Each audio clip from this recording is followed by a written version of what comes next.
everybody. Welcome to the Pulse this week. I am excited to tell you about all the updates inside of Office 365. We are going to roll with it and go through the updates. So we're going to start off with what is launched. That means it is GA, available to everybody, so you should see it in your Office 365 tenant. Then we're going to go to rolling out. That means that they are slowly pushing it over time from first release into GA. So depending on where you're at in that cycle, you'll be beginning to see it. And then finally, we are going to roll into the in development stages. That is where they're back in the kitchen, I guess, making the sausage, making the dog food, whatever it is.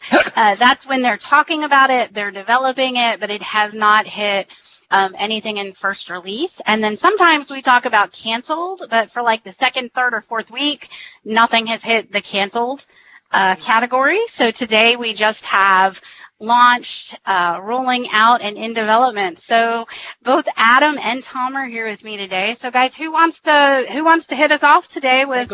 I go. Go for it, Tom. Go for it. So the first thing on the list that I saw that kind of tickled my fancy was that for Microsoft To Do, they're now allowing file and photo attachments to tasks. Again, I've been really impressed with what they've been doing with To Do and the fact that they're integrating it with so many things, and the fact that you can now have attachments, that may be relevant to that task, especially when you're dealing with personal stuff that maybe you have a document that's got information and you really need to have that available at the task so you can easily click it and see the information you need to pass on. I think that's really cool, so I'm very happy to see that roll out. I am so excited about Microsoft To Do. I just think that by this time next year, it's going to just be everything that we need it to be, and I'm just super excited about it. It's going to just be, with all the integration that's coming and everything like that, I think it's going to be the up-and-comer for this next year. Super excited. So Find Time, they're also making more changes to that. So we've kind of been talking about this in the rolling out and in development. I feel like we've been following this one all along. So the language supports more languages that are there, so that's moved to the launch category. So won't spend a lot of time talking about that one, but that's one that has moved to the launch category. I see a PowerShell one there, so I'm sure Adam's going to talk about that one. I think Tom actually likes this one as well too. But sorry, Tom. That's fine. This was inevitable to come out. Basically, they're launching Teams for PowerShell, and this is now launched. Skype for Business for PowerShell has been out for a while, so I think this was inevitable that this was eventually going to come out. I did see something there that I thought was really cool, and I'd love to get your perspective on this too, Tom. So not only is this stuff that you can go in as a global admin or as a Teams admin and go through and make changes, if you are a user that happens to be the owner of Teams, there's going to actually be commandlets that you can do as an owner in there, which is pretty cool, like role-based permissions that they're doing on a PowerShell level that we hadn't necessarily seen before with some of the other features. So I thought that was really unique, that even if you're not an admin, but you're just the owner of a team, there's going to be stuff that, if you are PowerShell or coding inclined, there's going to be some stuff that you can go in and do, which I thought was cool. Yeah, that was definitely going to be my caveat in there. It's like, I'm sorry, Adam, but I don't have any users I would trust with PowerShell. Thank you very much. But yeah, if you were able to go out and say, okay, this is something that I see people needing to do on a regular basis. There's no user interface for it. And if I set it up to say, okay, go out here, click on this, answer it this way, and boom, it's something you can do, I could see that being very nice to get it out of the purview of we as the admins have to do something and allow people to actually go out and run a PowerShell script even though they may not have written it in the first place. And if we happen to have any devs listening, it's worth noting this is a 1.0 version of PowerShell. All that really means is this is also there for working with the 1.0 version of Graph. We are past 1.0 on Graph, but so any of the newest commands that you may have been seeing coming out for the Graph API are potentially not going to work in here yet. So if you're going through and you're a dev and you're doing stuff with the Graph, just be aware that this is only a 1.0 module, so you may not have all the bells and whistles you're used to working for, so just know that that's the case. But they're getting started, which is a great sign. Yeah. Okay. Jen, how would you like to talk about something now? Well, I think everything else that's in launched, we've already been talking about for a long time. So we can kind of move on to rolling out. And there's a couple of them there. And since you let me go first, I'm going to just pick ones I like and two that I really like. But I'll just start with one of them because I know that you're going to like some of them. So I'll save one of those two for you. The one that I really like is the organization assets inside of SharePoint. So digital assets and images and stuff like that, being able to have like a central repository for being able to reshare images and different things like that. That concept is rolling out, which is really fantastic. So insert image, and one of the options will be now from my organization. So like one standard logo that's the same size and the same color and the same shape and all those things that the marketing people really want and want to make it. I want it to this many pixels by this many pixels with these colors and these exact colors versus, when I open it and change it and different things like that. Which of the 15 sites that have logos in them do I want to pull from? Well, I think too, I love seeing this trend. This goes back to the idea of like what you can do with hub sites. I feel like they're making it easier and easier for smaller organizations that may don't have, 6 figures to throw at an engineer to redesign an intranet site for them. This is giving you more and more tools that the smaller shop, the smaller agencies, or even someone who maybe doesn't want to fully commit to an intranet up front, to give them tools to give it a more professional and more polished look. Love to see stuff like this. I think you could have just stopped it. They're making it easier and easier. And I think almost everything that you see them rolling out is going in that direction. And like even the next one that I'm stealing is the modern document sets. That's hey. Go for it. I know you want that one.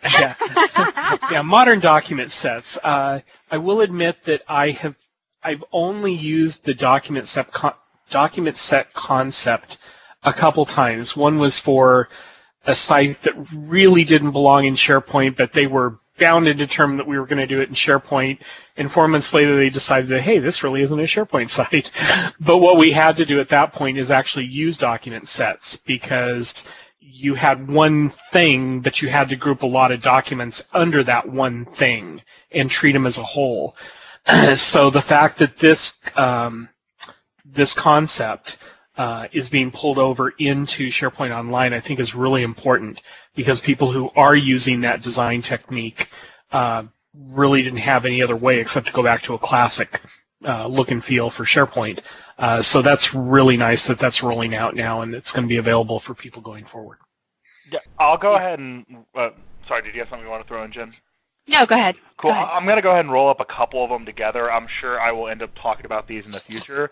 We actually even briefly mentioned one of these things last week, but it basically looks like Microsoft is doing a pretty large investment of time and resources to revamp their message encryption policies and message encryption controls, and I love to see this. One of the common trends that I've seen with clients I've been working through over the last couple months is it's fairly common that they still have a third-party encryption service that they're using. And I feel like Microsoft is really starting to invest time to revamp OME, which is Office 365 message encryption, to give them more enterprise-level features and controls. So we already kind of talked a little bit about the idea of some of the new stuff they're doing with email templates. But now also added into the rolling out section, they're going to add in message revocation. So, hey, I sent a message, I actually don't want that to be there, I want to pull it back. And they're going to add message expiration, which I think is kind of a cool concept. Nice. Say I sent an encrypted email, which probably had some sensitive content into it, but I don't, necessarily want that person to have that for forever. Maybe my contract with them expires. You have the ability as an admin to go back in and, revoke that, or like I said, expire that message. I think pretty cool stuff to see, and I like to see the investment and effort going through there. Cool. I will say right now, Adam, I am so glad we have an admin geek on this call who can talk about things like that, because otherwise we wouldn't touch 3/4 of what was coming out here. So I'll go ahead and do the same type of thing, rolling up a couple because they're semi-related here. One is the SharePoint News email notifications. Huge. Unfortunately, right now, when you say, hey, you can set comments up for pages and all this kind of stuff, that's wonderful, except you have to go out to the page to monitor the comments, and that becomes not very scalable very quickly. The fact that you can now start getting comments or email notifications on comments, replies, likes, stuff like that, I think it makes it much easier now to have that ongoing conversation with people who might want to interact with your page without you having to spend far too much time going back and checking your page on a regular basis. And the fact that the alerts can automatically go out to like the person who sent it, plus the person who created or who made the comment, plus the person who actually created the page. So again, love that feature. I'd like to see more of that in Microsoft Streams also, but I'll take the pages to get started for news. The other item that is semi-related is news and page targeting. In SharePoint 2010, like I'm currently on and we're migrating away from, yay, trying to do audience targeting was really kind of cumbersome, and we never really did much of it because it didn't work really well as far as we were concerned. This news and page targeting, I think, is nice because, like, one thing that we'll be doing is we'll have news that's company-wide, but they will be potentially targeted for specific states. And now we can have one page that's going to be able to show all this information. And for people in Idaho, they'll get the Idaho news. People in Oregon will get the totally. Oregon news. Those are the kind of things that will make for a very dynamic, interactive experience, and that people will actually see something that they consider theirs rather than this is the generic stuff. I have to get the same thing, and I'm not interested in 90% of it. So good things coming out there. Yeah, I am so excited about all of this. I actually have a session at the SharePoint conference in May in Vegas. I think it's something like 5 ways that news will change your life, rock your world, something like that. So shameless plug, if you want to come see me in Vegas and learn all about news. I think if you register with code JMason or something, you save like you are going shameless here. Maybe T Duff, is that what's your code, Tom? I think it's Duff, but I got Tamara to sign up with me, so I've got my one. I'm good. Okay, well, Duff or Mason, either way, you can sign up. You can save $50. But I am doing a session about 5 ways news will like change your life. It really is my favorite. Like, I love news. I use it every day. It's one of my favorite things. Teams also has some stuff rolling out, right? So you've got multi-team support, so first line workers and shift workers. So you're going to have multi-team support for shifts. You're going to have time clocks, find time, busy on busy. All of these things are coming out with Teams. I'd say usability. So what we're seeing lately with Teams, especially around first-line workers and things like that, we're getting a lot of what seems to me, it seems like they must have launched with a lot of things with first-line workers and then came back and have had to do a lot of usability updates. That seems to be what's hitting the tenants a lot. So while there are a lot of things rolling out, it mostly seems to be from that usability or nice-to-have type functionality, and then even some things with payments functionalities and Outlook and stuff like that. Nothing to me that seems shockingly business oriented. It's one of those things that if you're using it, you probably have been waiting for that feature for forever, but I don't really know of a ton of people that like are on the edge of the seat waiting for it, for some of those features. Unless, again, first line workers, of course. Right. And now we're moving into the in development section. So who wants to lead us off in the in development section? Do you want to go for it, Adam? You can start with the one we talked about that we were both excited about. You can swallow your liquids then. The Microsoft Teams Managed Discovery of Private Teams. I think this is really a cool thing because while Microsoft Teams is great, the way it's set up right now is, at least in our instance, most of the teams are private because they're for a smaller group. But once you create that team, there's really no way for people to find, oh, there's a team that exists for XYZ, and if you don't know it exists, you can't ask to be part of it. This is going to be nice because you can actually set it up such that I've got a private team. I'm going to allow it to be discoverable in search. Doesn't mean you can go out and participate yet, but at least you know it's there. You can see the basic information about it, and you can make your request to be allowed to join it.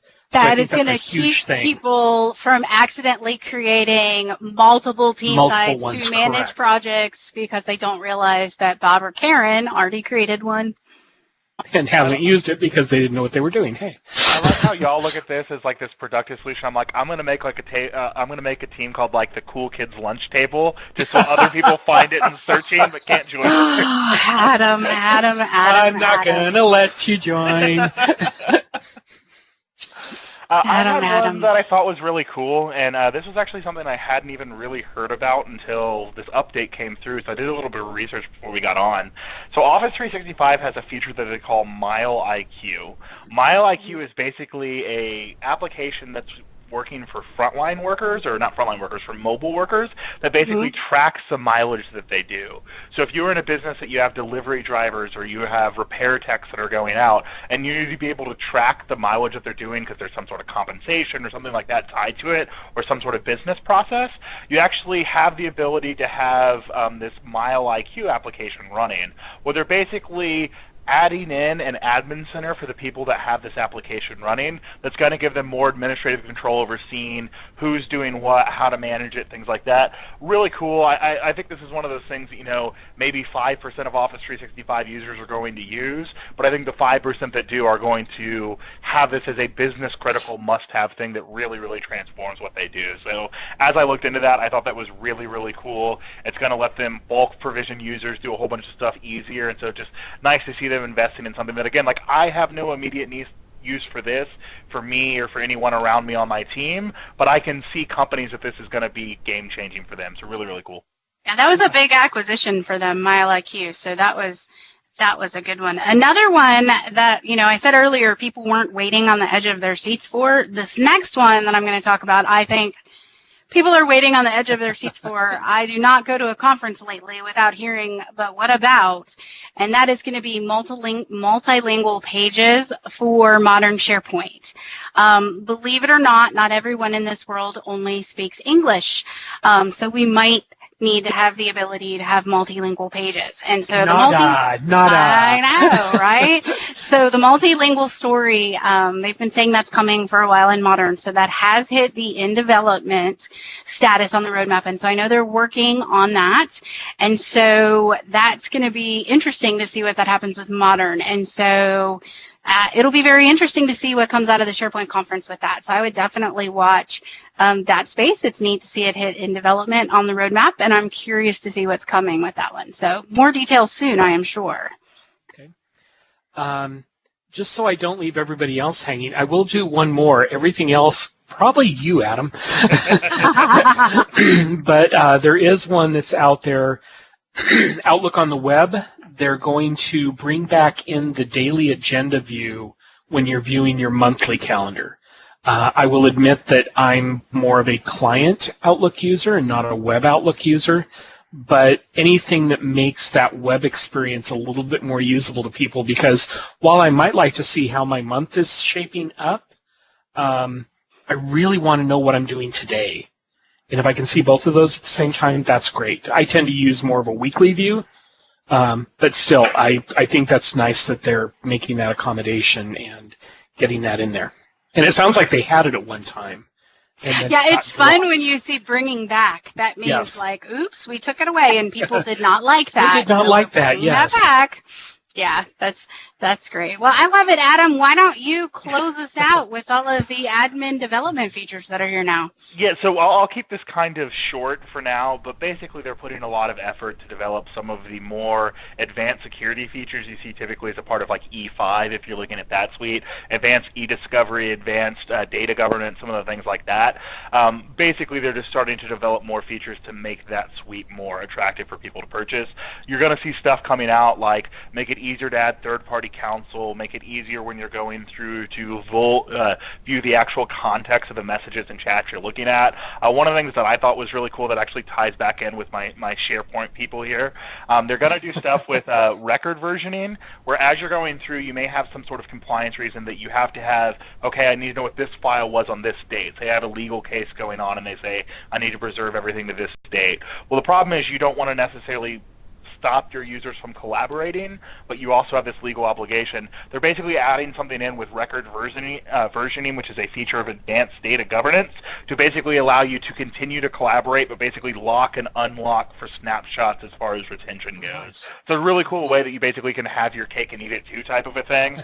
Finally, the last thing I'll throw out there, and I'm sure we'll talk about this more in the future, they're adding a records management solution, which I think this is cool. Right now there's a lot of disparate pieces, some in Exchange, some in SharePoint, some in OneDrive Add-in Center that all make up what ultimately means with your retention policy, but they're basically giving you this records management solution. It's going to live in the compliance center. It's basically going to be one place that you can go and control all of that instead of having to know, okay, well, I need to go for this to do my MRM policies in Exchange. I need to go here to do how long I'm keeping files and versioning. No, it's going to be one place that lives in the compliance center that you can go through and do. That also means it's probably going to make it easier from an RBAC standpoint. If you have someone that you want to have permissions to do that, you're not going to have to give them Exchange permissions and SharePoint permissions. You're just going to have to give them the correct permissions inside of the compliance center, which again, I think it's pretty cool.